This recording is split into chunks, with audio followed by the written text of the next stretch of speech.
Alhamdulillahilladzi arsala rasulahu bil huda wa dinil haqq liyudhhirahu 'ala ad-dini kullihi wa kafa billahi shahida. Asyhadu an la ilaha illallah wahdahu la syarika lah wa asyhadu anna Muhammadan 'abduhu wa rasuluh. Allahumma shalli wa sallim wa barik ala Muhammadin wa ala alihi wa sahbihi ajma'in.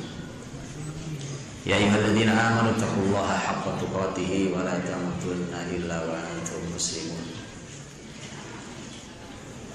Rabbana hab lana min azwajina wa dhurriyyatina qurrata a'yun waj'alna lil muttaqina imama. Amma ba'd. Saudara-saudariku, teman-teman yang mulia, yang baik, yang dirahmati Allah Subhanahu wa taala. Syukur kita pada Allah atas sebagian nikmat. Yang kenikmatan terbesar adalah ketika kita masih bisa mempertahankan Islam, iman kita masih bersabar kita di atas Islam ini, dan kita masih diberi Allah kesempatan untuk belajar ilmu yang terbaik, yaitu ilmu yang sumbernya adalah wahyu. Itu kenikmatan yang paling besar dibanding semua kenikmatan lain, karena banyak orang lain yang bahkan sudah berjibaku, sudah jungkir balik mencari konsep kesana kesini, sudah keliling bumi mencarinya. Ujung-ujungnya mereka kecewa dengan hasilnya. Kita disyukuri Allah Subhanahu wa taala wahyu dan kita mau membuka diri, karena juga ada orang yang tahu wahyu tapi belum mau membuka dirinya. Maka kalau kita mau membuka diri, kita mau menerima Islam, lapang hati kita untuk Islam, kemudian Allah berkenan memberikan hidayahnya kepada kita, kemudian kita duduk di rumah Allah untuk itu, maka ini kenikmatan luar biasa. Salawat dan salam semoga terhadir pada Nabiullah Muhammad SAW yang beliau memberikan panduan kepada para sahabatnya, dari panduan umum sampai panduan teknis yang detil. Dan ini menjadi menarik karena para sahabat punya panduan dalam perjalanan hidup mereka. Dan itulah maka generasi ini persis seperti Nabi sampaikan. Dan Nabi mengatakan bahwa taraktu fikum ma in tamassaktum bihi lan tadillu ba'di kitabullah wa sunnati. Kalau kalian, aku tinggalkan, kata Nabi, dua hal yang kalau kalian pegang kuat maka kalian tidak akan sesat selama-lamanya, yaitu kitabullah dan sunnahku. Rasulullah SAW mengatakan taraktukum 'alal mahajjatil bayda lailuha kanahariha la yazighu 'anha illa halik. Kata Nabi, aku tinggalkan kalian di atas jalan yang putih, jalan yang luas dan putih, yang malamnya saja seperti siang. Malam saja seperti siang. Islam ini terang benderang. Kalau malamnya seperti siang, masya Allah, semut lewat kelihatan, semut hitam kecil kelihatan. Masalah dari kita adalah kita punya konsep sekarang yang siangnya saja seperti malam. Akhirnya perasaan siang tapi kok nggak kelihatan, gelap. Akhirnya kita meraba-raba. Resiko meraba-raba itu, kalau dalam ilmu hadis ada istilah namanya hatibul lail. Jadi kalau ada orang digelari hatibul lail, itu orang mesti bermasalah ilmunya campur aduk, gak jelas mana yang benar mana yang salah. Hatibul lail itu artinya nyari kayu di malam hari. Ngerti maksudnya? Nyari kayu di malam hari, namanya kelihatan remeng-remeng, itu kayaknya ada kayu. Begitu dia pegang ternyata ular, namanya memang gak kelihatan. Orang nuntut ilmunya gitu, remeng-remeng, ilmunya nggak jelas, kemudian begitu dipegang, salah, dipelajari, salah hasilnya. Maka sekali lagi bersyukur kita pada Allah, kita dipandu oleh Rasul kita dengan jaminan, asal kalian pegang Quran dan Sunnahku, kalian gak akan sesat selama-lamanya. Asalkan kalian jalan di atas syariat yang putih lagi luas ini, maka siangnya, malamnya saja seperti siang. La yazighu anha illa halik. Ini yang bahaya. Tidak ada yang berpaling darinya kecuali pasti celaka. Teman-teman dirahmati Allah SWT, judulnya kok serem banget ya, generasi penakluk Roma. Dan ada kenapa harus Roma? Teman-teman dirahmati Allah, kota-kota di dunia ini banyak kota kan, tapi tidak semua kota disebut oleh wahyu. Dan wahyu menyebutnya, Quran menyebutnya, hadis menyebutnya, beberapa kota-kota. Dan ternyata Roma itu adalah kota yang disebut oleh Rasul SAW di dalam sabda beliau. Seperti tadi dibacakan oleh saudara moderator kita tadi, tentang masalah Roma.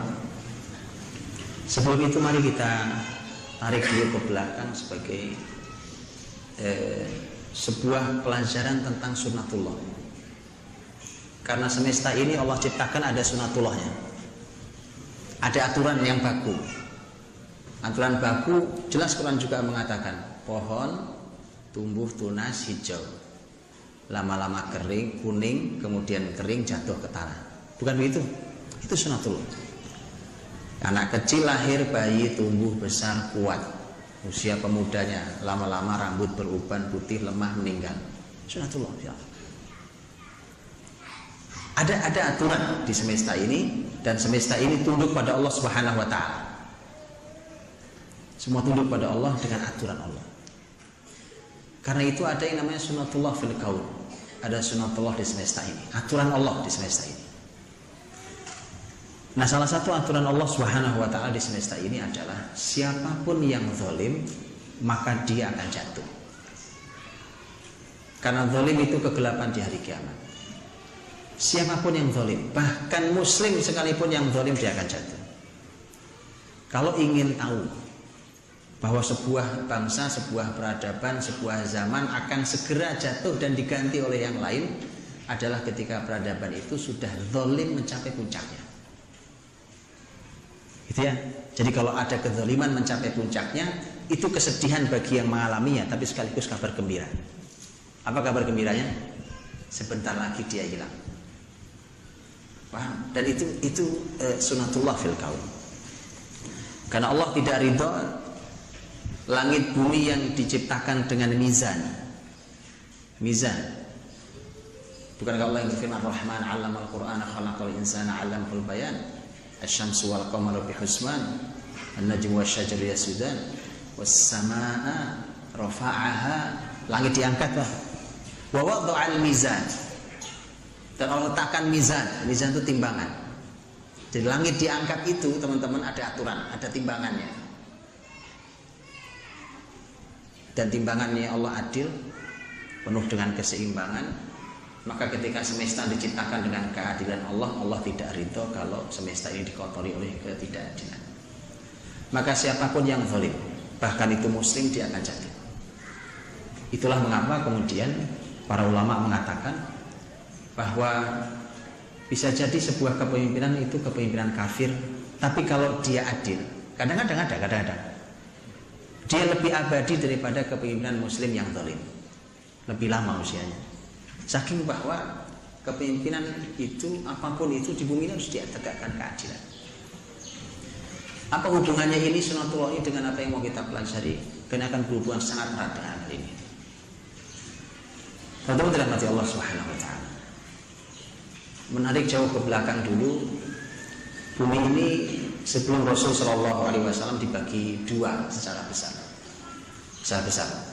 Yang satu di bawah kekuasaan Persia, yang kedua di bawah kekuasaan Romawi. Kekuasaan Persia ibu kotanya ada di Irak. Jadi ibu kotanya di wilayah Madain. Ibu kotanya ada di wilayah Irak, terus wilayahnya masuk ke Iran, masuk ke wilayah-wilayah Azerbaijan, Turkmenistan, terus wilayah-wilayah bekas jajahan Soviet, masuk kemudian ke arah selatan, nanti masuk ke wilayah Afghanistan, India, Pakistan, dan seterusnya. Hari ini India bisa masuk sampai ke wilayah Cina. Semua itu masuk wilayah Persia. Ya, kebayang pertanyaan? Atau nggak kebayang pertanyaan? Dia wilayah itu wilayah Persia. Wilayah Romawi itu dari mulai Turki. Ya, untuk membayangkan petanya. Terus dia ke arah barat, memasuki seluruh wilayah daratan Eropa. Dari situ masuk ke wilayah Afrika. Afrika masuk melalui jalur laut, pinggir Laut Merah, di sekitar wilayah Habasyah, negeri Habasyah, dari mulai Sudan membentang sampai ke selatan wilayah Ethiopia, Eritrea, terus gitu sampai menyusuri gitu masuk ke arah Yaman. Atau kebayang gak sih? Saya dari muter-muter tangan ini kebayang gak sih? Ya begitulah kira-kira ya. Pokoknya antum cari sendiri. Antum lihat itu. Jadi itu dulu wilayah dunia begitu dibagi dua tuh. Wilayah tengah ini kosong. Inilah wilayah wahyu nantinya. Inilah Islam di sini hadir, yaitu di Jazirah Arab. Jazirah Arab ini diloncati, Pak. Persia kagak minat, Romawi juga nggak minat. Nggak menarik daerah Arab itu memang. Nggak menarik. Apanya yang menarik? Mau masyarakatnya buta huruf, wilayahnya padang pasir gersang. Apa yang menarik? Udah nggak ada yang menarik pokoknya ya kan. Tidak SDM-nya, tidak SDA-nya, nggak ada yang menarik. Justru ketika tidak menarik itu menarik. Sih? Makanya saya suka kalau ada orang tidak menarik, saya bilang saya tertarik Pak. Beneran. Saya kalau ada generasi atau kota atau masyarakat yang orang semua tidak suka, saya suka ini. Karena dalam sejarahnya yang orang lain tidak menarik itu, ini sumber kebaikannya. Kenapa kok sumber kebaikan? Itu banyak faktornya nanti. Ya nanti kita bahas di belakang kalau ketemu waktunya nanti. Tapi yang kulim, ini wilayah besarnya. Persia, Romawi. Romawi ternyata terbelah jadi dua. Persia satu solid. Romawi pecah jadi dua. Ini supaya antum nanti paham karakter sampai ketemu Roma nanti. Di mana posisi Roma? Ya supaya itu paham sampai posisi hari ini. Romawi itu dibagi dua. Ada istilah Romawi Timur, ada istilah Romawi Barat. Romawi Timur ibu kotanya di Konstantinopel, yang sekarang namanya Istanbul di Turki. Ya. Yang wilayahnya dari mulai Turki terus masuk ke wilayah Syam. Tahu Syam? Wilayah Suria, Palestina, Yordan, Libanon. Dia masuk berbatas, langsung begitu masuk ke Laut Merah, masuk Mesir. Maka wilayah Afrika ke selatan begini itu masuk wilayah nanti di bawah Konstantinopel. Kemudian ternyata ada wilayah Romawi Barat. Romawi Barat itu ibu kotanya Roma. Nah, silakan ketemu antum kata Roma. Ibu kotanya Roma sekarang di Italia. Sebenarnya kita antum tahu. Dan itu dia menguasai daratan Eropa hari ini. Daratan Eropa tentu minus sebagian Turki. Ya, karena sebagian wilayah Turki ada di daratan Eropa. Jadi menguasai wilayah Eropa. Konstantinopel di timur, ibu kotanya Roma, ibu kota Romawi Barat. Disitulah teman-teman, ketika kalau dijabarkan berarti ada tiga. Ada Persia, ada Romawi Timur, ada Romawi Barat. Secara urutan kezaliman, nah ini urutan kezaliman ini kita akan kembali pada tema sunatullah fil kaun tadi, bahwa yang siapa yang paling zalim dia akan jatuh duluan. Dari tiga ini urutan kezaliman, dari yang paling zalim di mana mulainya? Yang paling zalim? Kaidahnya tadi saya sampaikan ya. Siapa yang paling zalim dia paling jatuh duluan. Persia bukannya bareng sama Romawi Timur? Kan Persia sama Romawi Timur sama-sama ditaklukkan di masa Khalifah Umar, bukan? Begitu? Romawi Timur itu wilayah Syamnya, minus Turki, Konstantinopel belakangan. Tapi sebagian wilayah Romawi Timur selesai di zaman Umar. Kan begitu? Jadi mana yang duluan? Mana yang paling zalim mana?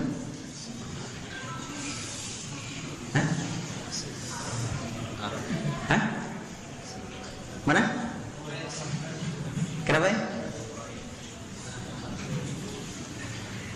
Mana yang paling zalim? Persia, Romawi Timur, Romawi Barat.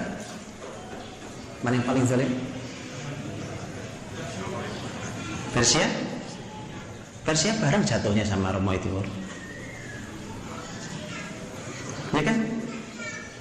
Malah tadinya sebenarnya yang ditarget awal itu bukan Persia tapi Romawi. Oleh Khalifah Umar itu yang ditarget malah bukan Persia loh. Bukan Persia, itu baca sejarahnya Muslimin bersiap menuju ke arah Romawi. masuk mulai wilayah Syam. Tapi kemudian tiba-tiba ada seorang yang usul, kenapa nggak masuk Persia sekalian? Maka yang usul itulah yang kemudian ditunjuk Umar untuk memimpin pembukaan Persia. Dari dulu Pak, yang usul tanggung jawab. Kan? Memang dari dulu. Artinya memang dia punya pandangan. Makanya kalau usul jangan sembarangan. Karena sahabat itu kan gitu, sahabat orang-orang tabi'in masya Allah begitu usul dia sudah punya gambaran pandangan. Loh Anda sibuk menyiapkan Persia Romawi, kenapa nggak Persia sekalian?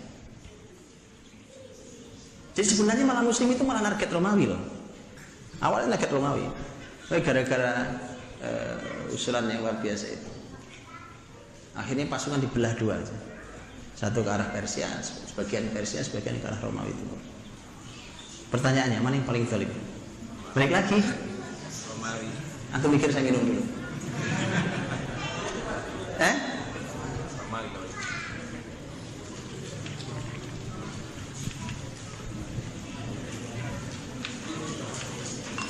Yang mana jadinya?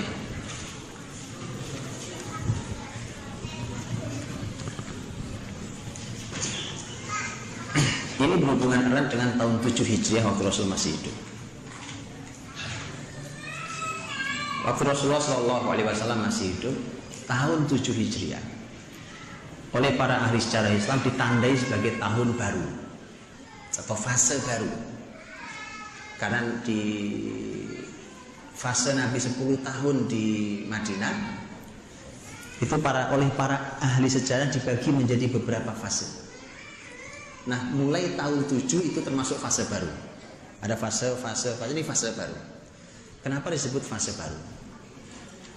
Karena tahun 7 Hijriah itu, tahun 7 Hijriah itu menandai tekad Nabi di tahun 5. Ya, nggak apa ya, antum agak saya ajak muter-muter dikit. Supaya antum tahu aslinya ini tidak pernah lepas dari Rasul. Ini bukan sekedar orang menarget sebuah kota, sebuah negara. Ini bicara tentang Rasulullah SAW. Tahun 5 Hijriah, saat Rasul Shallallahu Alaihi Wasallam menang di perang Khandaq, di perang Ahzab, yang saat itu secara hitungan matematis Muslimin kalah dari semua sisi. Muslimin hanya bisa bertahan dalam keadaan kelaparan dan musim sangat amat dingin. Begitu menang Rasul Shallallahu Alaihi Wasallam, di ujungnya begitu menang Rasul berkata, Al-ana naghzuhum wala yaghzunana. Sekarang giliran, setelah ini giliran kita yang memerangi mereka, bukan mereka yang memerangi kita. Jadi Nabi sampai tahun 5 sudah cukup mereka serang kita, sekarang giliran kita. Itu menandai sebuah fase baru sebenarnya. Maka tahun 7 Hijriah Nabi melakukan dakwah salah satunya dengan surat. Dengan surat, karena wilayah-wilayah di sekelilingnya sudah selesai aman, terhitung aman. Bagaimana aman? Begitu masuk tahun 5, itu sudah gabungan antara Quraisy dan beberapa suku Arab besar. Ternyata tidak juga bisa mengalahkan Muslimin. Kan uji coba Quraisy itu sudah banyak Pak. Uji coba, kalau antum lihat peta di Jazirah Arab dulu, itu Arab yang paling disegani dan diikuti oleh semua Arab adalah Quraisy. Maka Arab-Arab Badui itu sebenarnya cuma untung-untungan aja. Kita cobain yuk Madinah yuk, siapa tahu bisa masuk itu, cuma uji iseng aja. Tapi hasilnya mereka akan melihat Quraisy. Quraisy apa, bisa apa tidak, menang apa tidak. Makanya banyak ada suku Arab yang masuk Islamnya nunggu Quraisy masuk Islam. Kalau Quraisy masuk Islam, kami ikut masuk Islam. Ya, walaupun yang begini nggak nyaman. Ya, jadi teman-teman kalau mau tobat nggak usah nunggu orang lain tobat. Ya, alhamdulillah Quraisy dapat hidayah. Kalau enggak gimana coba? Jadi sudah uji coba Quraisy berbagai macam cara, uji coba Arab-Arab Badui nggak tembus, gabung juga nggak tembus. Maka berhenti. Makanya tahun 5, tahun 6 Hijriah terjadi kesepakatan perjanjian damai Hudaybiyah antara Muslimin dan Quraisy, gencatan senjata selama 10 tahun. Itu teman-teman dimanfaatkan Nabi untuk menyebarkan Islam ke wilayah di luar Jazirah Arab. Kenapa? Secara umum Jazirah Arab sudah selesai secara umum. Quraisy musuh nomor 1 sudah minta damai, ya kan? Orang-orang Arab Badui lebih takut lagi, wong Quraisy saja damai. Orang-orang Yahudi bahkan sudah mulai jera, walaupun tentu mereka juga tetap orang iseng, ya. Mereka karena beberapa sudah diberikan hukuman dan diusir dari Madinah. Dengan itu maka dimanfaatkan Nabi Shallallahu Alaihi Wasallam untuk mengirimkan dakwah Nabi melalui surat ke negeri-negeri jauh di luar Jazirah Arab. Jadi teman-teman, Nabi itu dakwah nggak sembarangan, nggak sporadis. Pokoknya ini baik Pak kita. Itu oke, manfaatkan kesempatan ini Pak. Iya oke. Tapi tetap harus ada yang terstruktur. Lihat antum, apa sembarangan? Oh enggak. Dimulai dari Madinah, sekitarnya, melebar Jazirah Arab. Jazirah Arab sudah mulai nyaman, perlu waktu 6 tahun, oke, masuk ke luar wilayah Jazirah Arab. Begitu strategi itu, nggak sembarang, asal sembarang. Makanya kenapa kita hari ini belum menang terhadap kebatilan? Karena yang terstruktur di kebatilannya. Kan kaidahnya begitu kan? Kebatilan yang terstruktur dan termiris dengan baik bisa mengalahkan hak tanpa terstruktur. Sporadis, pokoknya lagi seru apa, lagi rame apa, ya kan? Ayolah, bukan itu. Mesti harus ada yang berbicara menggagas terstruktur rapi. Memanfaatkan kesempatan, iya, kesempatan yang ada diambil manfaatnya, tapi struktur yang lain. Maka Nabi kirim surat. Raja-raja di sekitar wilayah Jazirah Arab dikirimi surat. Dan tidak luput juga yang dikirimi surat adalah penguasa bumi terbesar saat itu, yaitu Kisra Persia dan Kaisar Romawi. Kaisar Romawi Timur, Konstantinopel. Dikirimi surat dari Nabi SAW. Masing-masing diberikan yang membawa surat Nabi. Nanti antum perlu belajar. Nabi orang yang sangat ahli memilih orang untuk tugas tertentu. Itu kita harus belajar, bukan? Karena salah pilih orang kan bisa masalah. Yang dikirim ke Persia Abdullah bin Hudzaifah As-Sahmi. Yang dikirim ke Romawi Dihya bin Khalifah Al-Kalbi. Antum harus bertanya, mengapa yang ke Persia Abdullah bin Hudzaifah As-Sahmi? Mengapa yang dikirim ke Romawi Dihya bin Khalifah Al-Kalbi? Ya, antum harus belajar sendiri, bukan itu waktu kita. Nanti gak nyampe-nyampe Romanya. Anak terus belajar, harus belajar betul. Itu ternyata sangat tepat sesuai dengan wilayah yang dikirimnya, dengan raja yang akan dihadapinya. Maka begitu dikirim, kemudian ada feedback, ada balasan. Balasannya jauh berbeda. Balasannya Romawi, Kaisar Romawi memberikan dialog-dialog luar biasa, bahkan mencoba untuk mencari sumber berita, ini siapa sebenarnya, ini orang ngaku jadi nabi itu siapa, dicari, di cross check beritanya, ya kan? Sampai ditanya, ada orang Quraisy lewat dagang ke negerinya, panggil sini buat sini, coba saya mau tanya siapa orang ini, kan ini orang Arab kalian lebih kenal, dan seterusnya. Makanya ada dialog antara Heraklius dan Abu Sufyan dalam Sahih Bukhari dan seterusnya. Jadi dia cross check ilmunya.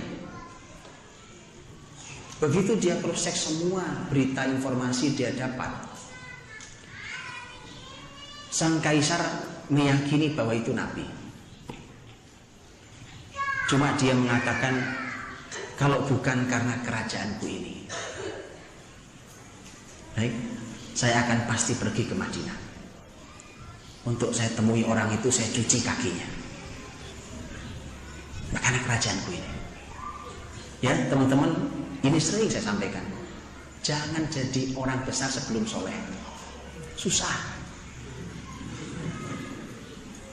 Beneran Bang?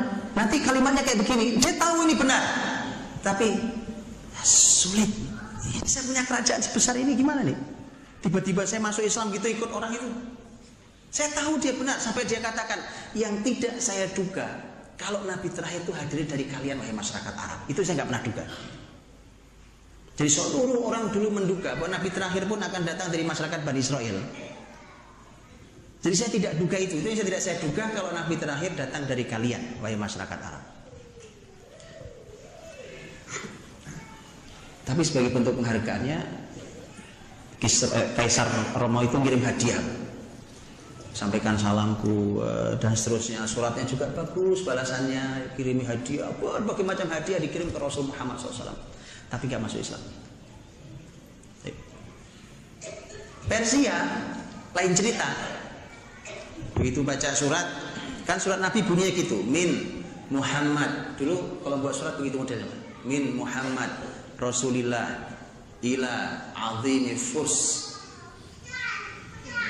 dari Muhammad Rasulullah untuk pembesar Persia, Kisra. Begitu dia baca surat itu ngamuk dia. Belum ngomong isinya. Siapa nih orang berani meletakkan namanya di depan nama saya? Wah, itu prosedural ala Persia. Itu namanya disebut belakangan aja ngamuk, Pak. Ya. Jadi kalau ada di antara antum yang masih senang begitu, itu ala Persia, Pak. Ya. Nama saya Pak harus disebut duluan. Masa yang lain? Nah, itu Persia itu, Pak. Itu SOP Persia. Nah, ya kan? Wah, harus sebut duluan. Nanti kalau sebut kedua marah. Itu duduk paling depan ya bisa. Ya. Iya. Suka-suka begitunya namanya kajian, siapapun yang datang belakangan, dia datang duduk di belakang sana kan. Jadi dia sudah marah duluan. Siapa nih ada rakyatku yang berani nyebut namanya sebelum namaku. Disitulah akhirnya dia marah besar. Dia gak peduli sama isinya, Pak. Dia marah besar. Akhirnya dia ngirim utusan. Dia perintahkan agar kirim utusan 2 orang. Jemput paksa 1 orang, nggak sopan, bunuh 2 orang. Lihat perlakuan yang berbeda bukan? Dia robek-robek suratnya Nabi SAW. Dia robek-robek di depan Abdullah bin Hudzafah As-Sahmi. Baik. Datang ke Nabi, kan laporan. Dihya bin Khalifah Al-Kalbi datang dari Romawi bawa hadiah, dapat salam yang indah, kalimat-kalimat yang luar biasa. Abdullah bin Hudzafah As-Sahmi laporan tentang kemarahan dan surat yang dirobek-robek.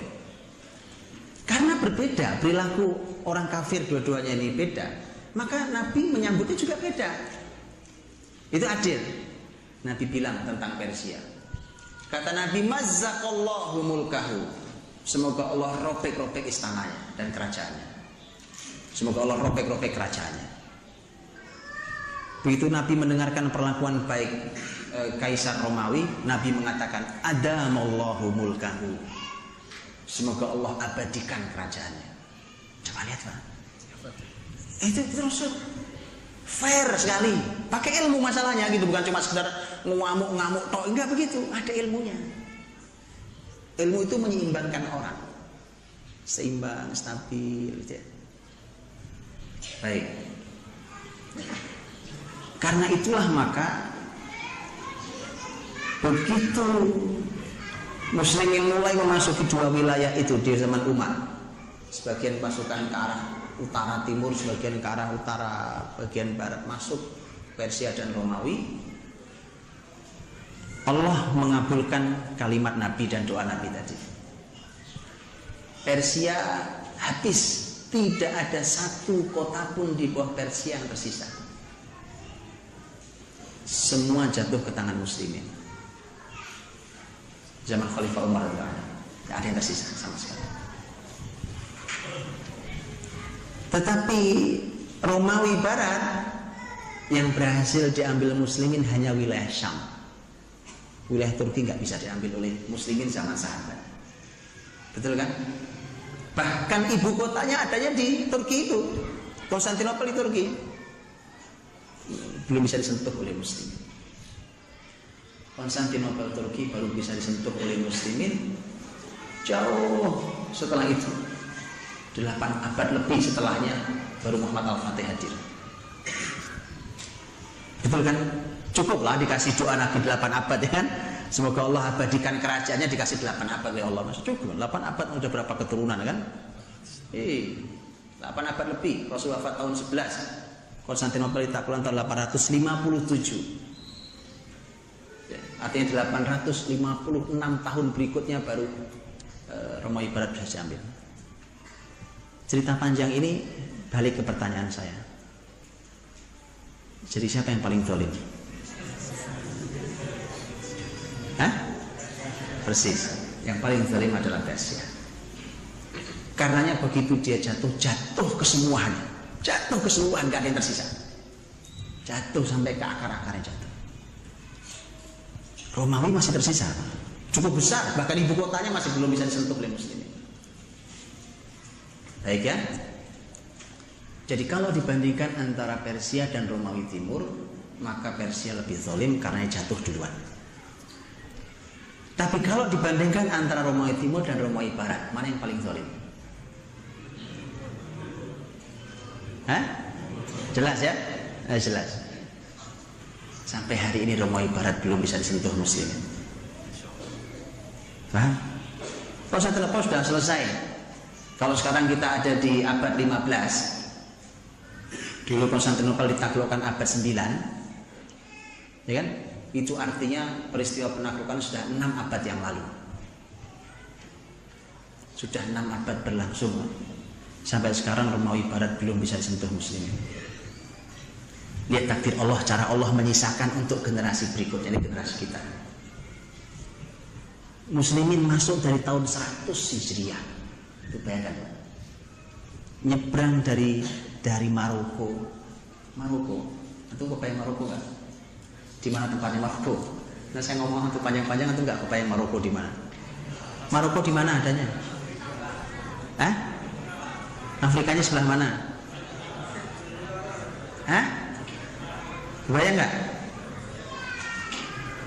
Kan saya serius ini, nanti saya ngomong panjang-panjang. Tahu ya Maroko ya? Posisinya di Afrika luas banget. Afrika Selatan sampai Cape Town juga Afrika itu. Afrika Barat banyak, Barat sampai dari utara sampai ke selatan. Dia Afrikanya di barat utara. Karenanya yang memisahkan antara Maroko dan Spanyol daratan itu kelihatan begini. Antum berdiri sekarang kelihatan daratannya. Kelihatan daratan Eropa. Ya, hanya selat kecil, selat Gibraltar namanya hari ini. Ya, di wilayah Sabtah antum akan bisa melihatnya. Begitu sampai muslimin masuk sekitar kurang lebih tahun 100. Dari setahun sebelumnya coba masuk terus gitu. Sampai muslimin berhasil memasukinya dan Allah Subhanahu wa taala memberikan kebesaran bagi muslimin luar biasa. Dan diberikan Allah kebesaran sungguh sangat luar biasa sampai 8 abad lamanya di Andalus. Dari mulai daratan yang paling selatan wilayah dekat Selat Gibraltar, terus seluruh daratan Spanyol, terus masuk lagi wilayah Portugal, terus masuk lagi ke utara wilayah Prancis. Wilayah Prancis muslimin saat itu sudah sangat dekat dengan Paris. Kalau ke arah timurnya lagi ada kepulauan, namanya Kepulauan Sicilia atau Sisilia. Kepulauan Sisilia sekarang ada di bawah Italia. Baik. Masuk lagi Italia sebenarnya. Kalau Prancis masuk lagi sudah Italia. Turun ke bawah sedikit akan ketemu Roma. Nah gitulah kira-kira petanya ya. Tapi nggak nyampe ke Roma. Muslimin berhenti di batas menjelang Paris. Nanti antum harus belajar kenapa berhenti di situ. Wallahi pelajarannya sangat mahal. Dan muslimin selalu kalah, faktornya bukan karena muslimin lemah tenaga fisiknya, bukan karena lemah kekuatan militernya, tapi karena dosa yang dilakukannya. Ya, untuk belajar itu kehebatan luar biasa seorang pemimpin yang luar biasa ketika membawa muslimin sampai ke wilayah menjelang Paris. Baik. Andalus jatuh.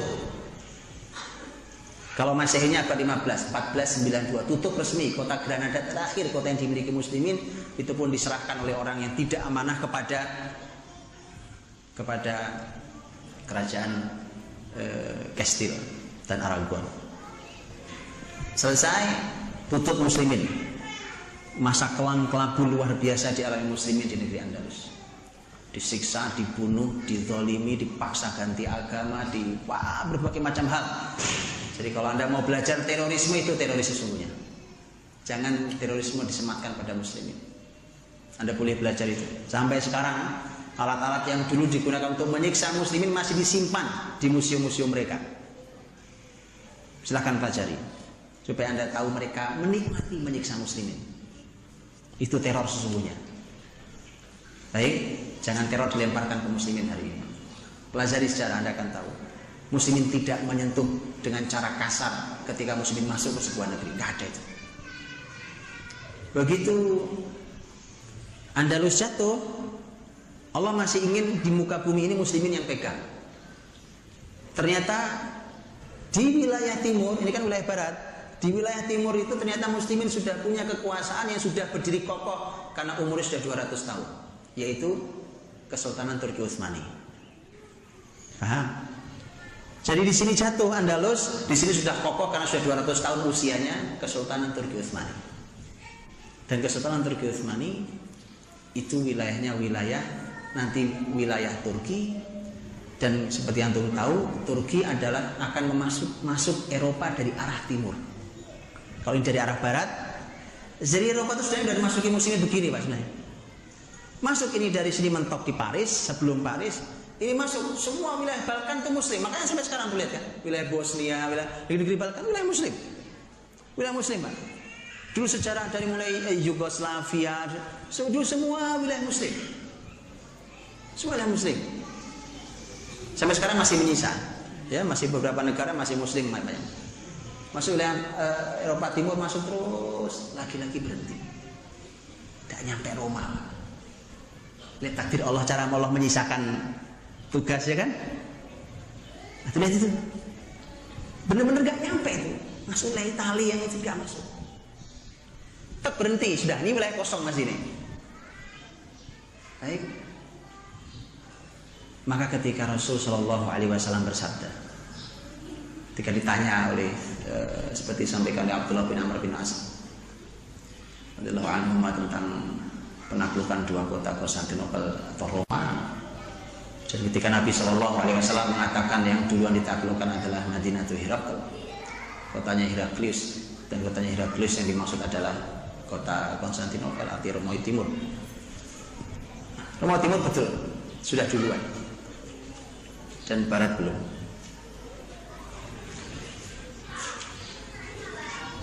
Apa yang Allah sisakan ini, apa yang Allah sisakan untuk ini menjadi sisi yang sungguh sana. Ini jadi kajian petanya seperti itu, supaya kita tahu dulu bahwa memang ada wilayah-wilayah yang jadi tugas yang memang belum selesai. Ya, semua daratan sudah pernah disentuh oleh Islam, ya kan? Tadi saya sudah bilang, dari mulai sejak Persia semua. Anda pikir dulu India wilayah apa kalau bukan wilayah Muslim? Wilayah Muslim.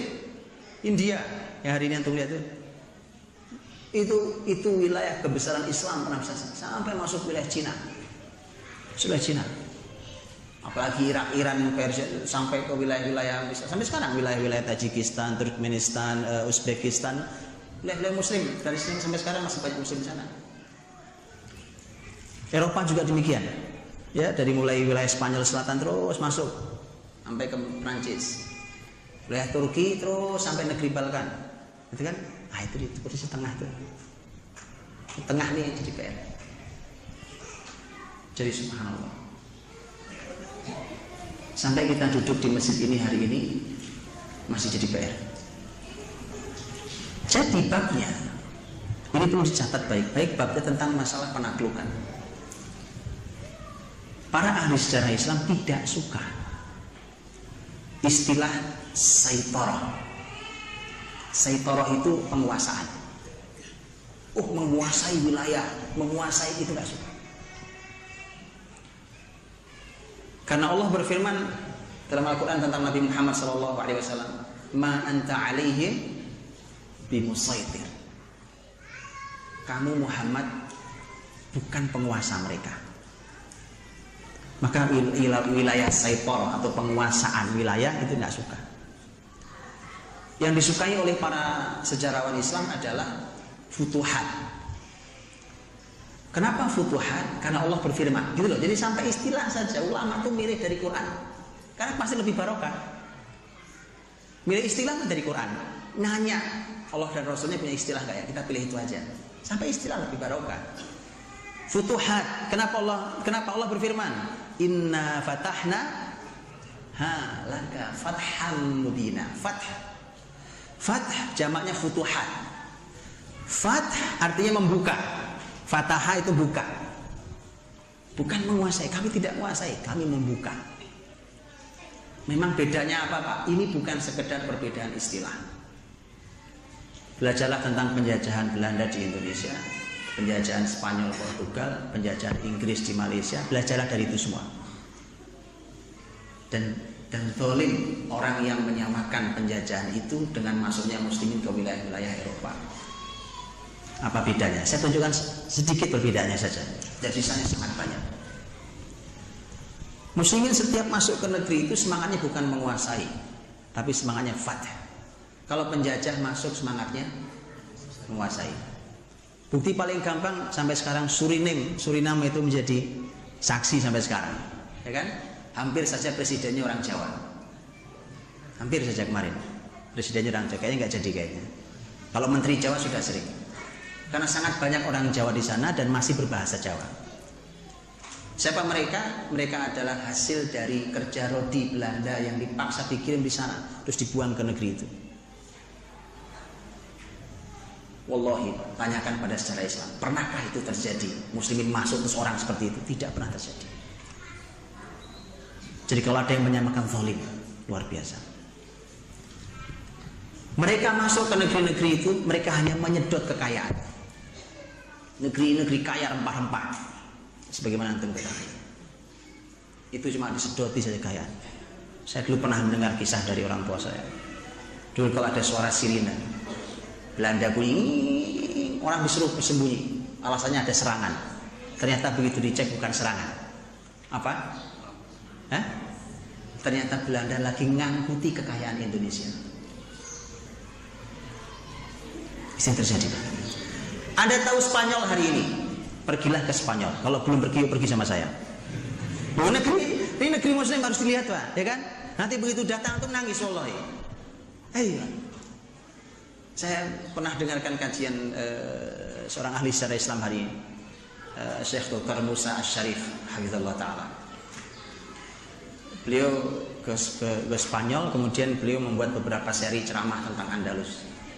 Beliau bilang di belakangnya Istana Al-Hamra Granada. Beliau bilang dari awal saya dipaksa oleh teman-teman untuk saya ke tempat ini, saya tidak mau.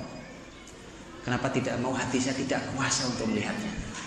Karena orang sejarah Islam, Pak, orang sejarah Islam itu tahu sampai pojok peristiwanya itu, sampai kemudian nggak tahan, teriris-iris hati melihat keadaan hari ini dan sejarah kebesarannya di masa lalu. Ya, ahli sejarah Islam itu kan begitu masuk, kalau masuk ke sebuah tempat gitu, banyak masuk ke Masjid Raya Cordoba yang sampai sekarang masih gagah besar luar biasa, yang sekarang di dalamnya jadi gereja, nangis, pasti nangis, karena masih terbayang dulu duduk di sini ulama besar, Al-Qurtubi dulu di sini ulama besar, tiba-tiba sekarang pasti akan nangis. Ya, dan antum kalau ke Spanyol, itu namanya tanaman zaitun. Pohon zaitun sejauh mata memandang, dan oleh pemerintah dilindungi betul. Kalau ada jalan raya mau menabrak kebun zaitun, jalan rayanya yang dibelokkan sampai sekarang. Kenapa? Pohon zaitun itulah yang mengganjal perekonomian Spanyol, yang drop tidak sampai jatuh parah. Antum suka dapat minyak zaitun? Antum suka baca dari mana asalnya? Itali, Spanyol, betul itu? Saya mau nanya, itu zaitun aslinya dari mana? Negeri Syam. Muslimin, Pak, datang sebuah negeri bukan nyedot kekayaan kayak Belanda. Begitu muslimin masuk, kekayaan besar di negeri Muslim, di timur, di Syam, dibawa, diboyong ke negeri baru itu. Itu muslimin. Kalau Anda ingin tahu itu muslimin. Sampai pohon korma minta dihadirkan, bawa ke sini pohon korma. Dihadirkan sampai ke sana. Mereka rekayasa di sana dengan pengetahuan muslimin saat itu. Sampai akhirnya terjadi revolusi pertanian. Hasil yang berlipat-lipat panennya. Setelah sebelumnya mereka nggak ngerti cara menanam negeri mereka. Itu bedanya. Di mana muslim ada, masyarakatnya jadi orang cerdas, orang berilmu, makmur. Mereka bukan masyarakat level 2. Belanda masuk Indonesia, bahkan orang Indonesia yang taat sama Belanda tidak pernah jadi orang nomor 1, bukan? Bahkan setara dengan Belanda pun tidak, bukan gitu? Tidak untuk muslimin. Orang asli Spanyol sekalipun, anak keturunan Spanyol, asal dia berilmu, beriman dan soleh, dia layak untuk posisi tinggi. Itu Islam. Muslimin rela mati di negeri di mana dia jihadis. Dia pertahankan negeri itu. Karena ini negeri muslimin. Makanya para ilmuwan, para sejarah Islam, ahli sejarah Islam tidak mau menyebutnya penguasaan. Ini futuhat. Kami membuka. Negeri yang tadinya sangat zalim.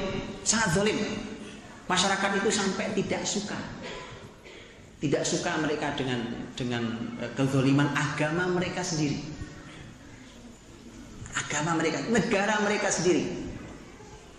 Bahkan sampai mereka lebih suka kalau Islam yang masuk. Bisa bayangkan itu? Jadi muslimin masuk itu mau menyelamatkan masyarakat luas hanya oleh kezaliman beberapa gelintir orang itu. Jadi kalau kita bicara tentang Roma, itu juga sama babnya. Bahwa tidak boleh ada kezaliman di bumi Allah Subhanahu wa taala. Muslimin tugasnya mengantarkan keadilan. Tapi kalau muslimin aja belum adil, gimana mau mengantarkan keadilan wong dia aja belum adil. Faqidu syai' la yu'ti. Orang yang kehilangan sesuatu tidak mungkin memberi. Wong dia kehilangan masa dia memberi? Yang mau dikasih aja hilang. Kan tidak mungkin. Makanya muslimin harus belajar tentang keadilan, menerapkan itu dalam kehidupan mereka, bahkan pada dirinya sendiri. Baik teman-teman dirahmati Allah. Nah disinilah kemudian ketika Rasul menyampaikan tentang dua kota Konstantinopel dan Roma, dan ini ada satu lagi pembahasan yang orang suka bingung dan blunder. Padahal para ulama sudah menyampaikan sebenarnya pembahasannya.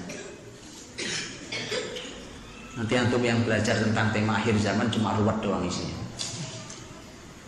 Ya, loh kok ada Pak di akhir zaman penaklukan Konstantinopel lagi? Ya, lawang ini sudahkah ditaklukkan katanya sama Muhammad Al-Fatih? Di akhir zaman ada pembahasan tentang Fatih Konstantinopel. Kok ada lagi pembahasannya? Jadi sebenarnya yang benar gimana? Ada yang tahu? Itu dibahas oleh para ahli ulama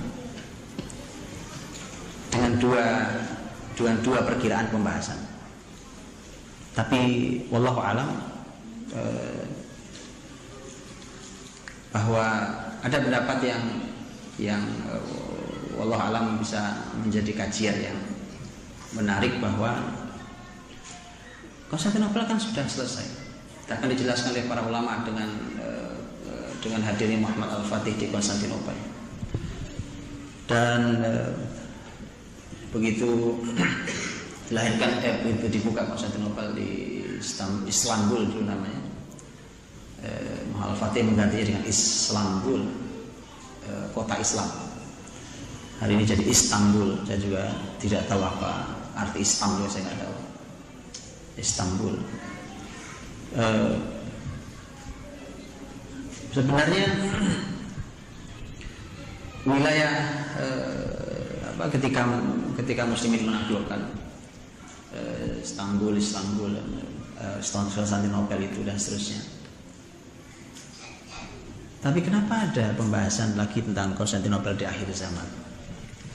Apakah sebenarnya bukan Muhammad Al-Fatih menaklukkan Konstantinopel, atau sebenarnya bukan Konstantinopel belum ditaklukkan sampai hari ini?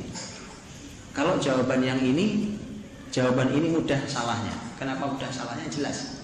Bahkan Konstantinopel pun, Istanbul pun hari ini sudah Islam. muslimin di sana. Di Turki muslimin. Di Turki muslimin. Dan sejarah juga sudah membuktikan dengan sangat gamblang bahwa Romawi Al-Fatih ya 857 Hijriah, 1153 Hijriah Masehi ditaklukkannya Konstantinopel. Ataukah Konstantinopel nanti kembali jatuh ke tangan orang kafir sehingga muslimin perlu membukanya kembali? Ini peluang yang juga dibahas oleh sebagian ahli ilmu.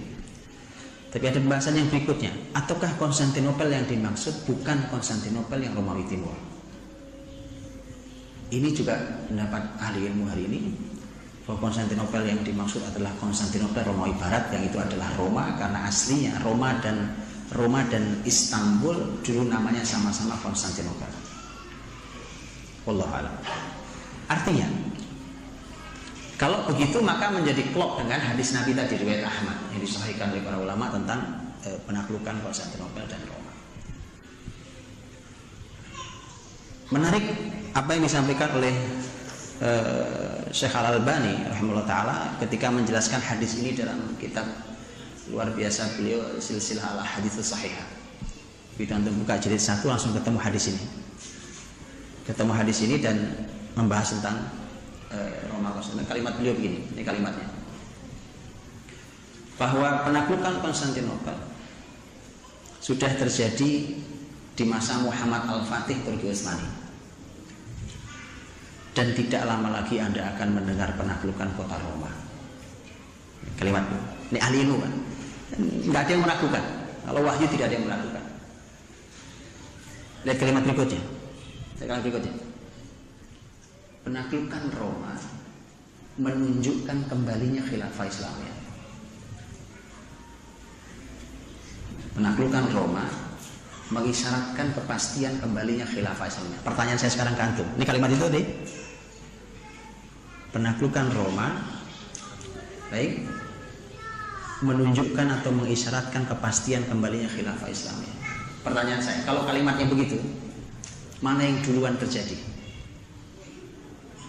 Khilafah Islamiyah hadir atau Roma ditaklukkan duluan? Nah, beda pendapat toh?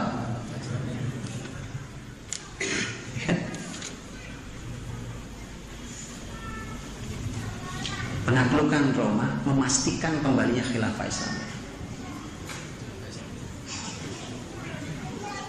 Jadi mana yang duluan? Khilafah Islamiyah. Masih dua pendapat ini. Khilafah dulu. Khilafah dulu. Ya.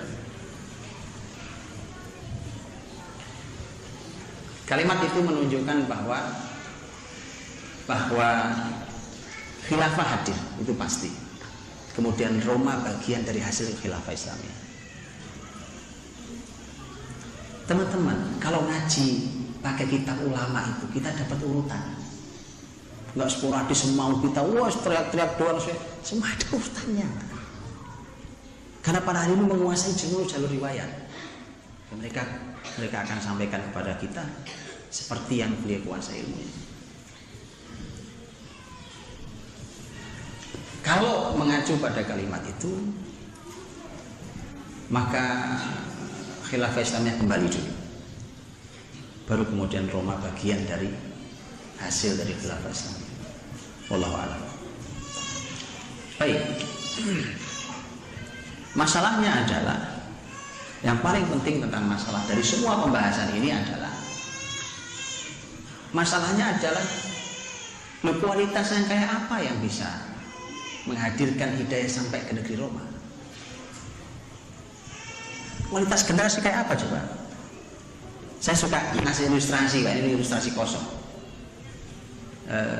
Karena nggak ada dalilnya, cuma ilustrasi kosong. Saya bilang, kebayang nggak sih siapa yang akan menyalami paus untuk mengucapkan dua kalimat syahadat? Asyhadu an la ilaha illallah wa asyhadu anna Muhammad Rasulullah. Disambut gegap gembira atas seluruh dunia. Kebayang nggak? Ini khairan kosong, nggak ada dalilnya masalahnya. Karena kita tidak tahu bagaimana konsep penaklukannya. Karena sekarang di Roma ada Vatikan yang berdiri sendiri sebagai sebuah kerajaan Tuhan.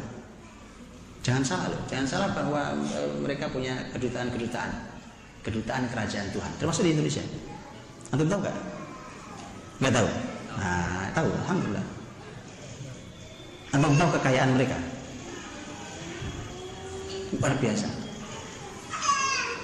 Ya, mencari sendiri datanya. Luar biasa. Mereka bisa menjangkau wilayah-wilayah yang tidak bisa dijangkau bahkan oleh orang hari ini. Jadi benar bahwa dari dulu Roma, dari sejak Muslimin masuk ke wilayah Eropa itu menggerakkan seluruh daratan Eropa. Dari berkali-kali Paus itu dulu mengumumkan perang suci. Ini jauh sebelum perang salib, mengumumkan tentang perang suci. Perang suci dan seterusnya itu diumumkan, kan? Dan itu artinya memang dari dulu sampai hari ini. Karenanya Allah SWT, ini sekali lagi babnya adalah bab ketika Islam harus hadir dengan membawa keadilan. Kezaliman yang terjadi. Bukankah kalau antum membaca tentang, saya cukup mengikuti, bahkan kalau ada itu teman-teman pemilihan paus itu, saya ikuti dari awal sampai akhir. Betul, saya duduk dari awal sampai akhir. Berhari-hari saya ikuti berhari-hari. Kan antum pernah lihat secara langsung kan? Saya ikuti betul. Saya bilang karena di sini ada sabda Rasul. Saya ikuti. Antum ikuti atau enggak? Enggak minat ya? Hah? Kalau saya ikuti, sehingga saya hafal, oh gini cara milih paus. Jadi sampai rencana, sampai wacananya, sampai kemunduran Paus Benedictus 16 sebelumnya. Saya harus terus apa sebabnya? Bukan pakai berita hoax ya, bukan berita itu. Berita enggak. Karena menjadi menarik mengikuti pergerakan itu, membaca zaman kita sampai di mana hari ini dan kemana janji Rasul Sallallahu Alaihi Wasallam.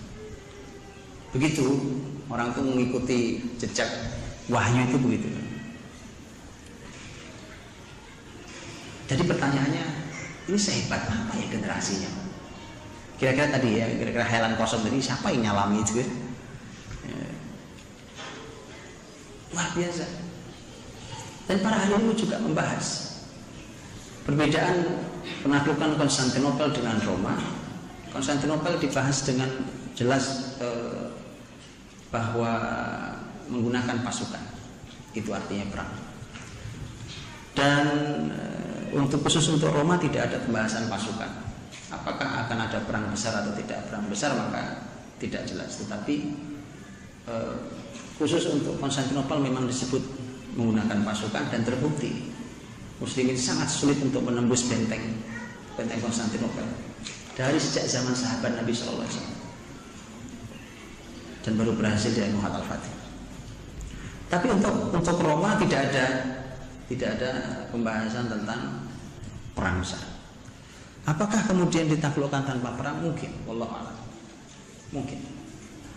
Ya, dan kalau antum pernah melihat data tentang pertumbuhan Islam di Eropa, ya kan? Itu dibiarin gitu aja, dibiarin tumbuh alami gitu aja. Itu Eropa jadi negeri Muslim semua. Ya, dibiarin aja gitu.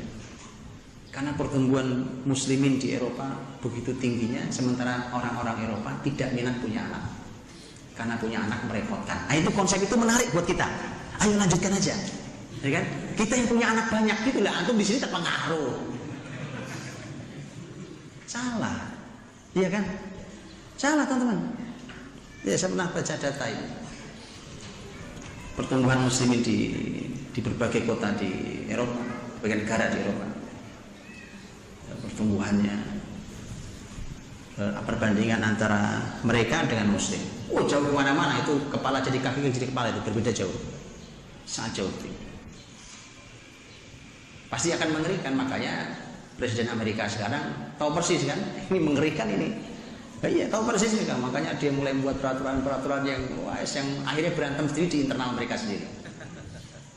Ya kan, yang melarang para imigran, karena imigrannya Muslim. Dan Muslim itu subhanallah, masyarakat Muslim Afrika, orang Aljazair, orang Maroko, orang-orang Libya, tinggal mereka di mana? Mereka nggak tinggal diam, mereka sampaikan Islam. Mereka buat masjid, mereka sholat, mereka Ramadan dihidupkan, mereka dakwah dan seterusnya. Saya nggak pernah tinggal diam, muslimin dimanapun. Ayo, lama-lama mereka mikir deh, ya kan? Mereka anaknya bisa 5, bisa 8, ya kan? Lah yang ini nggak mau punya anak, makanya itu dibiarin gitu aja jadi negeri muslim itu. Makanya mereka motivasi agar mereka mau punya anak. Ini sudah salah konsep. Makanya di Surabaya jangan diikuti itu konsep itu. Ya. Muslimin memang begitu, memang Nabi yang katakan. Nabi yang sampaikan, tazawwajul waludal wadud fa inni mukatsirun bikumul umam yaumil qiyamah. Nikahi wanita yang memiliki kasih sayang yang melimpah dan punya anak yang banyak. Karena aku akan berbangga banyak-banyakan di hari kiamat nanti. Itu memang konsep dalam Islam itu ya.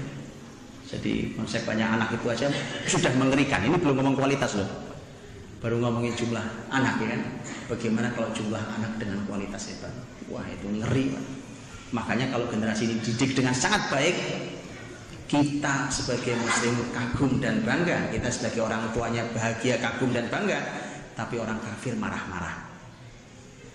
Kan aneh toh? Lewong anak saya didik sendiri. Oh situ yang marah-marah. Karena mereka tahu efeknya Pak. Nah kalau kayak begini semua kualitas anak-anak muslim, ya mereka tahu. Apa itu? Yu'jibu zurra'a liyaghidha bihimul kuffar. Kita yang didik, kita yang nanam, kita bangga dengan hasil tanaman kita, hasil didikan kita. Tapi orang kafir murka, marah besar. Makanya pendidikan yang benar yang begitu. Kalau antum didik generasi itu seorang kafir muji-muji, oh ini generasi hebat, ya kan? Top Indonesia hasilnya, ini negeri yang sangat demokratis. Oh dipuji orang kafir, oh seneng atau? Atau dipimpin orang kafir nggak mau, dipuji orang kafir seneng. Ini saya heran memang.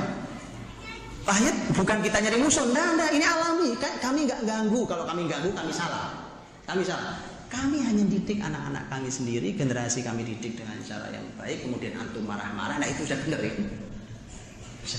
Itu Quran yang bicara. Yu'jibu zurra'a liyaghidha bihimul kuffar. Orang kafir marah-marah. Tapi bukan generasi yang nyari masalah, bukan. Ini generasi baik-baik, nggak ada masalah, nggak ganggu mereka, nggak sama sekali. Kita cuma menjalankan Islam yang benar. Pasti orang kafir marah. Ya, teman-teman, waktu saya habis. Jadi saya cuma sampaikan bahwa saya sudah sering sampaikan bab ini bahwa ketika hadis Nabi menyampaikan tentang Roma satu paket dengan Konstantinopel di satu hadis yang sama, saya sering katakan setidaknya ini memberi inspirasi buat kita. Kita mesti belajar kepada yang pernah menaklukkan Konstantinopel, yaitu Muhammad Al-Fatih. Al-Fatih panglimanya, pasukannya adalah pasukan besar, bernaung di bawah Turki Utsmani, sehebat apa, seperti apa dididik, seperti apa dilahirkan, seperti apa keadaan saat itu, apa yang mereka lakukan, dan seterusnya. Bahkan saat terjadi berkecamuk perang luar biasa, Muhammad Al-Fatih sudah berhari-hari, bahkan sempat dalam beritanya Muhammad Al-Fatih mengganti Laksamana Angkatan Lautnya. Karena menurut Muhammad Al-Fatih, kamu hebat, kamu baik, tapi kamu kurang berani.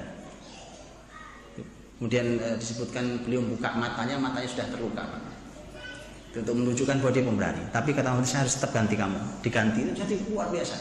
Pakai laut sudah, pakai tembak jarak jauh sudah, masuk ke dalam tanah sudah, naik ke atas sudah, nggak tembus-tembus.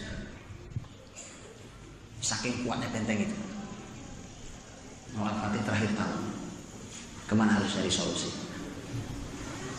Ya, dia datangi gurunya. Akhirnya tuh posisi guru tuh kayak gitu, gak tembus semua. Dia datangi gurunya, Aksamsuddin rahimahullah ta'ala.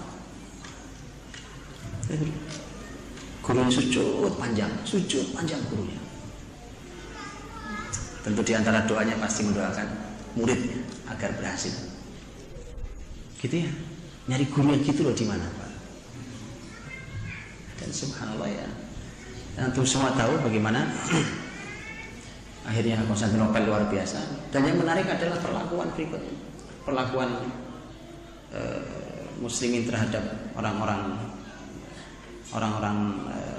Kristen Ortodoks yang berkumpul dengan gemetaran di gereja Hagia Sophia, gereja terbesar di muka bumi saat itu.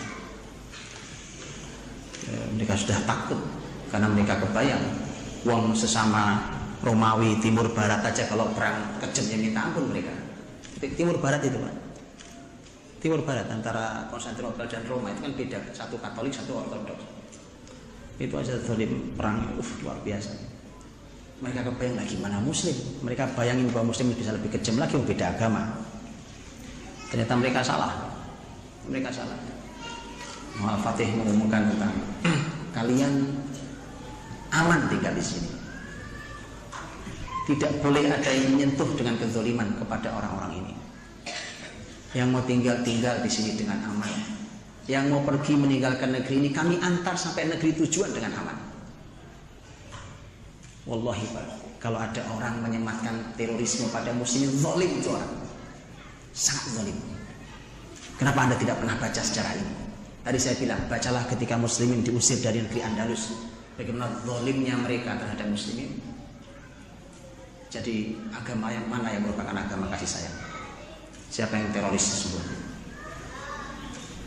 Semua ini berawal dari sikap seorang mukmin, punya iman, punya ilmu.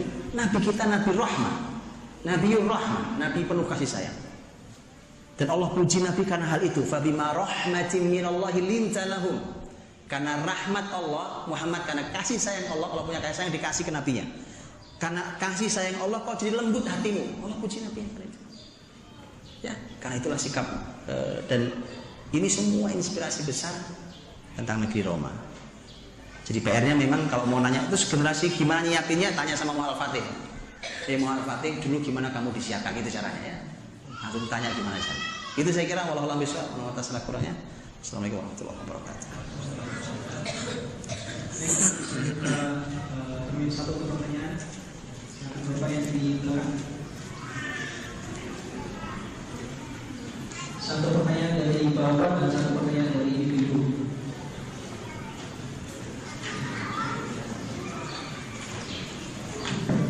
Assalamualaikum. Assalamualaikum warahmatullahi wabarakatuh. Saya baca bukunya Degree of Andalus, tapi itu karangan orientalis. Jadi di situ diceritakan bahwa Persia untuk di zaman Umar dan mereka sebenarnya tidak bersama dengan Muslim. Nah, salah satu di Persia akhirnya waktu itu diberikan panglima yang menaklukkan Persia, tapi waktu itu sama Umar diberikan kepada Hussein. Apa itu Pak? Ulang-ulang. Jadi di buku Degree of Andalus, karena yang menciptakan ada yang mengarang orientalis. Iya. Di situ disebutkan bahwa Persia itu sebenarnya memberikan dampak kenangan sejarah yang buruk bagi bangsa Persia. Nah, jadi intinya mereka tidak Sumatera yang umat Muslim. Nah, pada saat ditaklukkan salah satu putri Persia yang dinikahi Hussein, sebenarnya kan itu untuk umat di buku itu gitu. Oh. Sebenarnya untuk umat sama umat diberikan kepada Imam Hussein. Nah, di buku tersebut dikisahkan itulah cikal bakal nantinya Syiah yang akan mengganggu lewat perkawinan tersebut, karena kan Syiah itu kan mengajukan kepada Imam Hussein, bukan kepada Imam Hasan. Nah, karena saya udah baca buku itu, saya cuma mau minta ulasan dari Ustaznya, apakah itu memang seperti itu ataukah gimana ulasan Ustaz, karena memang yang mengarang buku ini kan adalah orientalis. Itu aja. Ya.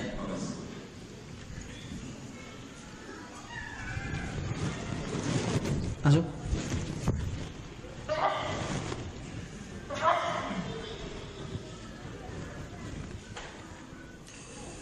Baik, tentang Hussein radhiyallahu anhu ketika setelah penaklukan Persia itu kan ini sebenarnya putri Yazdajir. Yazdajir itu Kisra, itu namanya Yazdajir. Jadi penguasa tertinggi namanya Yazdajir. Dinikahi dalam pernikahan itu segala macam. Kemudian yang perlu dipahami bahwa kalau ada keinginan untuk menghidupkan kembali Persia, sesungguhnya Persia sudah runtuh, Pak. Sudah selesai. Dan ketika Nabi mengatakan mazzaqallahu mulkahu, semoga Allah robek-robek kerajaannya, sudah selesai, robek-robek sudah. Tetapi kemudian nanti muncul Syiah, yang Syiah itu kemudian muncul ada dari dua wilayah. Satu wilayah timur yang disebut dengan dinasti Safawiyah, yang satu dari barat yang disebut dengan dinasti Ubaidiyah. Ini yang besar. Makanya sebenarnya muslimin itu di tengah itu direpotkan betul dari timur dan barat. Safawiyah dari arah Ubaidiyah dari arah barat itu sesungguhnya dulu bergerak dari mulai wilayah sekitar Maroko tapi tidak berhasil, kemudian bergerak ke arah Mesir, di Mesir dia berhasil. Kemudian nanti membentuk negara sampai menjadi Daulah Ubaidiyah. Tapi dikenalkan kepada kita Daulah Fatimiyah, dan itu dusta. Karena memang kalau itu dusta sih memang biasa. Mereka mengklaim bahwa keturunan Fatimah dan itu bohong. Ya, bohong karena mereka bukan keturunan Fatimah radhiyallahu. Ya, jadi sampai negara bohong itu memang dari dulu kerjaannya. Memang begitu, dan itu tidak aneh. Tidak aneh, kita bicara sejarah, paparan sejarah. Dan itu menjadi duri dalam tubuh muslimin. Karenanya di zaman kebesaran-kebesaran Islam itu, ini PR di tubuh muslimin yang harus diselesaikan, dan repotin, Pak. Ini repotin banget. Sampai peristiwa itu sampai bisa pertumpahan darah. Jadi merepotkan sekali muslimin. Jadi bukannya menghadapi musuh Islam, tapi ngajak berantem muslimin. Dari dulu begitu, baca lagi.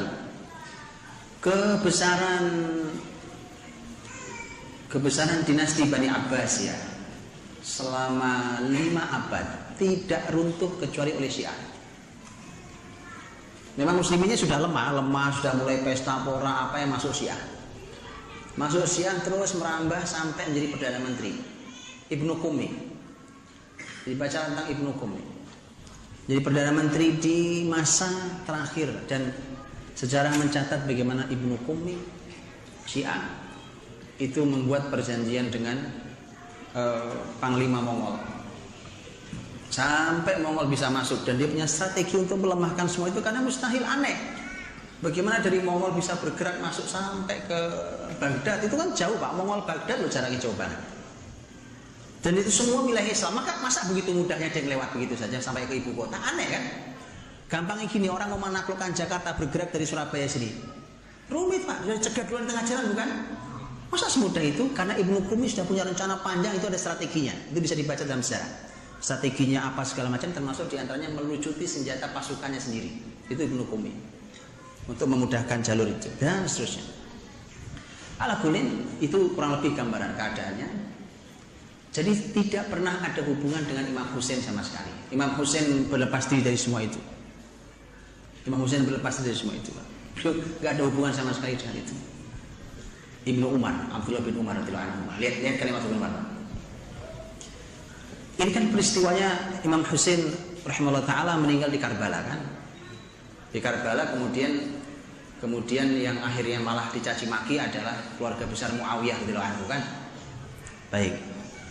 Saya tunjukkan ini bukan jawaban Budi Asyari, Pak. Ini jawaban sahabat mulia Abdullah bin Umar radhiyallahu anhu. Datang orang-orang Kufah, Karbala, wilayah sekitar Karbala. Datang orang-orang Kufah haji atau umroh, datang ke Mekah, ketemu Abdullah bin Umar radhiyallahu anhu. Kemudian nanya kepada beliau, "Hai sahabat Nabi Abdullah bin Umar, bagaimana hukumnya orang lagi ihram bunuh nyamuk?" Kan kalau kan ada ayat ya ayyuhalladzina amanu la taqtulus sayda wa antum hurum. Wahai orang beriman, jangan membunuh binatang buruan, jangan bunuh binatang saat kalian sedang ihram, kan begitu. Ini kami ada nyamuk saya bunuh gitu, kira-kira hukumnya gimana ihramnya? Ya jawaban Abdullah bin Umar, Pak, enggak minat jawab beliau. Kalian tumpahkan darah cucu Nabi, sekarang kalian bertanya tentang darah nyamuk? Jelas Pak, enggak jelas? Jadi siapa pembunuhnya? sangat gamblang. Dan itu ada data yang tidak bisa dipungkiri bahkan dari kitab mereka kalau mau dibongkar. Tapi karena bukan waktu kita hari ini. Bukan dari kitab orang Sunni, Pak, dari kitab mereka sendiri. Siapa yang membunuh sesungguhnya? Bunuh Imam Husain sesungguhnya. Ya kan? Makanya ketika muncul peristiwa perayaan Karbala di mana mereka memukuli dirinya sendiri sampai takbir, sampai dengan segala macam benda menyakitkan. Antum tahu kalimat para ulama, ya kan? Karena yang mereka bunuh adalah cucu Nabi, maka mereka dikisos sampai akhir zaman dengan tangan mereka sendiri. Gitu ya? Tapi yang boleh teman-teman belajarlah yang baik, bukan sekedar buat beranteman ya kan? Belajar yang baik dan tidak ada hubungan dengan Imam Husain. Tidak ada urusan dengan putri Yazdajir yang dinikahi oleh Husain. Itu perlu dikaji lebih detail lagi dan tidak ada hubungan dengan itu. Tidak ada hubungan sama sekali. Tidak ada hubungan antara Umar dan Husain radhiyallahu anhum ajma'in. Tidak ada sama sekali. Kalau orang orientalis menulis buku ya memang terserah dia. Betul lah Pak. Tapi muslimin lihat, muslimin ilmuwan Islam sampai hari ini Pak itu bahkan masih membaca kitab-kitab orientalis. Yuk saya baca, kalian nulis apa sih? Saking fairnya ulama Islam tuh, yuk saya baca, kalian nulis apa sih kalian? Dibaca oleh ulama Islam. Ya, tapi kalian nulis bukan muslim maka para ahli mengkritisinya. Dan orientalis itu sangat menghindari kata muslimin atau Islam, yang mereka suka kata Arab. Itu bahkan makanya ada penerjemah Arab menerjemahkan tulisan orientalis itu dia kasih footnote itu bahwa ini karena mereka tidak suka dengan muslimin dan Islam maka mereka lebih memilih kata Arab. Padahal ya Arab ya muslim saat itu memang Arab siapa? Saking menghindari kata Islam dan muslimin. Ada kuliah gitu ya. Tapi saking fairnya muslimin masih mau baca. Ini baca kayak apa buku-buku kalian. Maka saya minta diseimbangkan Pak, baca kalau dari The Great Andalus baca. Sekarang semua ada buku-buku bagus yang diterjemah tentang Andalus. Bukunya Profesor Dr. Rohib Asirjani sudah ditulis tentang diterjemah setahu saya tentang Andalus. Lebih dulu lagi saya ingat saya bukunya Dr. Tariq As-Suwaidan tentang Andalus. Kalau itu adalah para ahli sejarah Islam Muslim Masya Allah dan silahkan menjadi perbandingan nanti.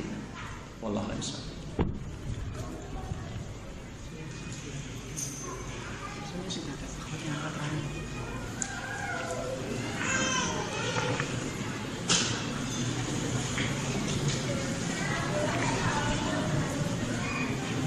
Selanjutnya dengan satu pertanyaan dari kakak tadi yang saya tunjuk untuk menyampaikan pertanyaan.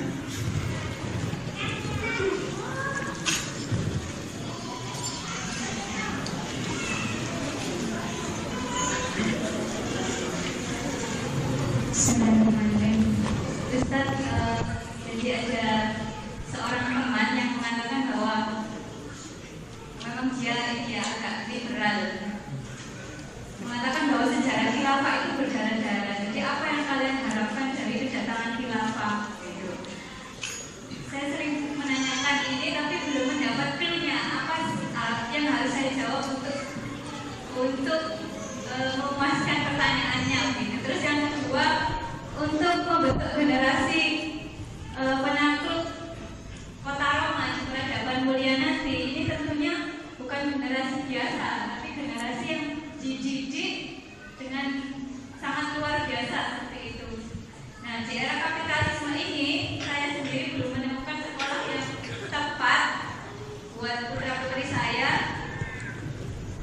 Bukan hanya masalah materi, kurikulum, tapi juga masalah ini ya, pembelajaran yang begitu mahal. Seandainya ada sekolah yang agak sesuai tapi mahalnya luar biasa. Nah, akhirnya saya sendiri memutuskan untuk homeschooling mandiri. Ini menurut Ustaz bagaimana tentang pilihan saya? Terus tadi disebutkan bahwa Muhammad Al-Fatih itu kan menjadi luar biasa seperti itu dengan didikan seorang guru. Nah, yang saya risaukan ini, aduh, di mana mencari guru seperti ini? Sedangkan kita ibu juga inginnya kan punya anak yang luar biasa, punya guru yang luar biasa juga. Jazakallahu khairan. Assalamualaikum warahmatullahi wabarakatuh. Kalau anak liberal nanya dan ibu ingin memuaskan sih nggak ada gunanya, ibu muas-muasin dia juga. Sama gunanya. Kecuali dia serius mau diskusi ilmu. Ayo kita diskusi ilmu. Orang iseng, diisengin aja. Benar orang iseng. Betul kan? Kalau cuma melempar iseng, apa sih kalian harapkan dengan kembalinya khilafah cuma berdarah-darah? Kalau antar ibu kan tahu ini orang ngomong mau diskusi ilmu atau mau iseng, itu kan? Ya kalau mau iseng ya diisengin balik, orang iseng sih, ya kan? Kalau orang betul, yuk kita diskusi ini, ayo diskusi, ayo kita bicara. Betulkah kekhilafahan Islam adalah sejarah berdarah-darah? Ya, atau itu hanya bagian dari peradaban manusia, tidak ada yang sempurna, dan berapa persen dari kebesaran peradaban yang dibangun oleh muslimin dibandingkan darah mereka yang muncul? Dan apakah semua yang berdarah itu menjadi sesuatu yang selalu buruk? Kalau yang dikucurkan darah muslimin jelas sangat buruk. Dikucurkan adalah darah orang kafir yang dilindungi atau mu'ahad, juga sangat buruk. Karena tidak boleh bahkan orang-orang kafir yang dilindungi negara-negara Islam, di bawah negara Islam, dan mereka menjalankan kewajiban di negeri muslim, maka dilindungi dan Nabi melarang untuk mengganggu mereka dan seterusnya.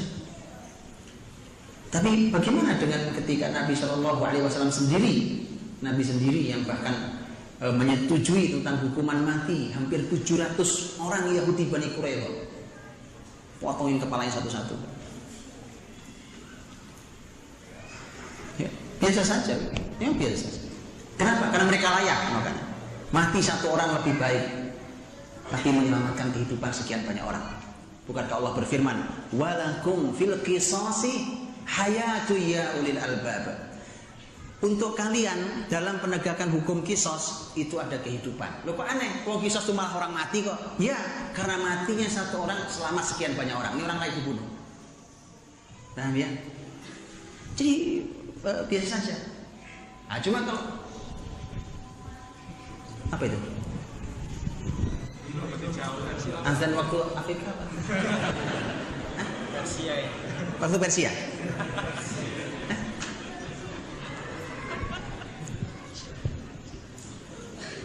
Kalau mereka hari ini orang-orang liberal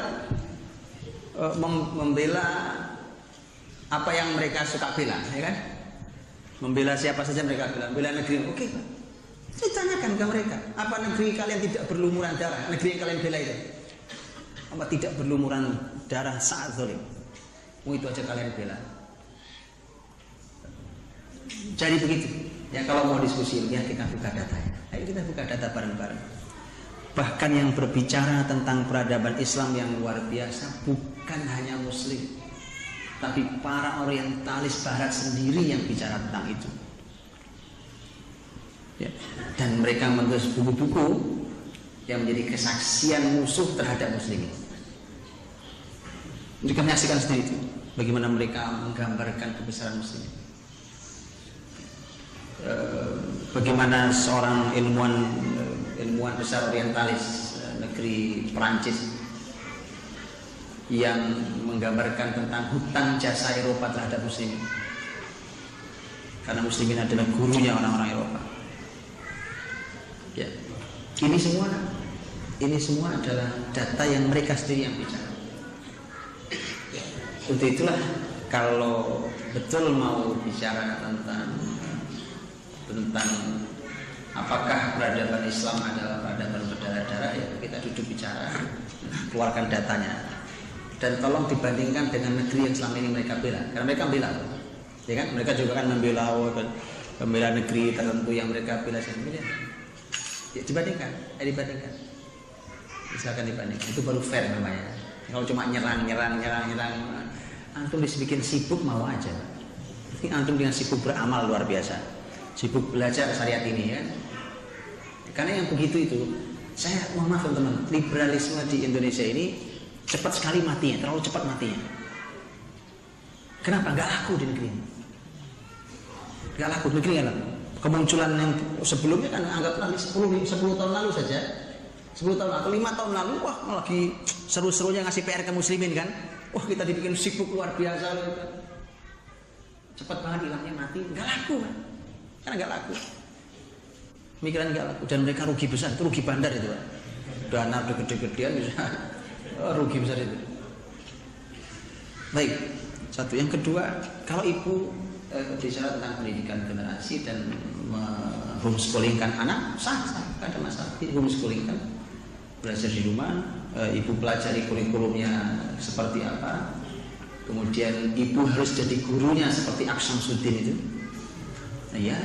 Dan memang harus itu, kalau melahirkan generasi Muhammad Al-Fatih harus kayak gitu, tahu tentang kurikulumnya, tahu kualitas guru kita, kalau jadi guru kayak apa kita. Karena guru itu babnya bukan sekedar dia menguasai materi ajar, bukan sekedar karena kalimat Imam Syafi'i rahimahullah ta'ala adalah perbaiki dirimu sebelum kau perbaiki muridmu, fa inna a'yunahum ma'qudatun bi'ainaik, karena mata-mata murid-muridmu ini itu terikat di kedua matamu. Gitu artinya. Masalah yang terjadi di gurunya, dosa yang dilakukan oleh gurunya, mata yang berbuat salah, maka walau anak-anak tidak tahu akan ada masalah di anak didik kita. Sepening itu guru. Kalau ibu ada suami, maka suami ibu jadi guru juga. Kelayakannya dia seperti apa, harus seperti itu, sekaligus jadi ayah seperti ayahnya Muhammad Al-Fatih, Sultan Murad II. Dan ibu harus jadi seperti ibunya Muhammad Al-Fatih, harus tahu apa yang dilakukannya, kurikulumnya, urutannya, dan seterusnya. Muhammad Al-Fatih hafal Quran sangat kecil, ibu harus bisa membuat anak 30 juz hafal Quran seperti Muhammad Al-Fatih. Setelah itu Muhammad Al-Fatih akan belajar ulum syariah, ilmu syariah yang kokoh, berbagai macam ilmu tafsir, usul fikih, usul hadis, al-hadis, mustalah hadis, semua yang pelajari. Anda harus ajarkan itu ke mereka sampai dia di ulum syariah. Setelah itu Muhammad Al-Fatih belajar berbagai macam bahasa sampai menguasai 7 bahasa. Kalau tidak, ibu harus ajarkan itu dia 7 bahasa itu. 7 bahasa. Baik bahasa ibu atau bahasa kaumnya sampai bahasa-bahasa peradaban yang akan dimasukinya. Ya. Begitu seterusnya sampai belajar berbagai macam ilmu sejarah, ilmu geografi, ilmu matematika, kan itu semua manfaat untuk kebesaran Al-Fatih di kemudian hari.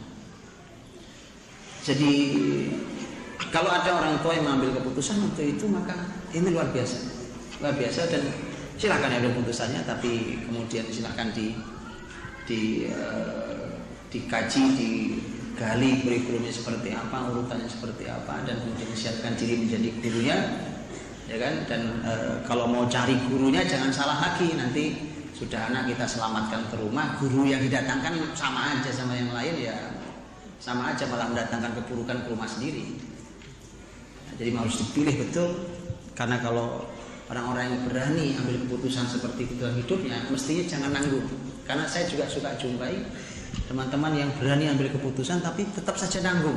Saya bilang ini keputusan hebat, mestinya hasilnya hebat, jangan nanggung.